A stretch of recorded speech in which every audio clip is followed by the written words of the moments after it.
Toyota ব্র্যান্ডের যত hybrid গাড়ি আছে সেই গাড়িগুলোর যে ব্যাটারি আছে এই ব্যাটারি প্যাকের কী ধরনের প্রবলেমগুলো হয় এবং কিভাবে সমাধান করা যায় সেই বিষয়গুলো দেখানোর চেষ্টা করবো। আমাদের সামনে দুটা ব্যাটারি আছে, একটা রিকন্ডিশন আছে আর এই পাশে ব্র্যান্ড নিউ জাপানটা আছে। এই দুটা ব্যাটারি আসলে মার্কেটে বিভিন্নভাবে আমরা বিক্রি করতেছি কিংবা আপনাদের কাছে তুলে দিচ্ছি, কিন্তু তার আগে জানতে হবে একটা ব্যাটারির সার্ভিসিং করার প্রয়োজনীয়তা আছে কি না।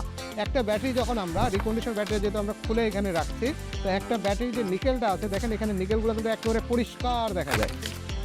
তো এই নিকেলটা যখন মরিচা কালার হয়ে যায় কিংবা কার্বন পড়ে যায় তখন কিন্তু এটা আমাদের সার্ভিসিংয়ের প্রয়োজন হয়। তার সাথে দেখেন এই যে ব্লোয়ারটা আছে, ব্লোয়ারটা আপনাদের দেখানোর সুবিধার্থে আমরা এখানে রাখছি। ব্লোয়ারটার মধ্যে কি পরিমাণ ময়লা হয়েছে, এই ময়লাটার কারণেই কিন্তু আপনার আসলে এই ব্যাটারিটা হিট হয়ে ব্যাটারিগুলো নষ্ট হয়ে যায়। তো আপনারা যারা গাড়ি অনেকদিন ধরে চালাচ্ছেন কিন্তু সার্ভিসিং করার চিন্তা ভাবনা করতেছেন না কিংবা এই হাইব্রিড ব্লোয়ারটা প্রতি জেনারেল সার্ভিসিংয়ের সাথে সাথে পরিষ্কার করতেছেন না, ওনাদের জন্য কিন্তু সামনে একটা বড় অর্থ খরচের বিষয় দাঁড়ায় যাচ্ছে। তো এই সার্ভিসিংটা আমাদের কাছে আপনারা অল্প টাকার বিনিময়ে করতে পারতেছেন। তার সাথে যিনাদের ব্র্যান্ড নিউ জাপান এবং রিকন্ডিশন ব্যাটারি প্রয়োজন আপনারা কিন্তু আমাদের কাছ থেকে সংগ্রহ করতে পারেন। আমরা অল্প দামের মধ্যে অল্প প্রফিটে আপনাদের হচ্ছে এই ব্যাটারিগুলো দেওয়ার চেষ্টা করছি। তার সাথে আমরা 3 বছরের ওয়ারেন্টি দেওয়ার একটা ব্যবস্থা করে দিচ্ছি আপনাদের জন্য।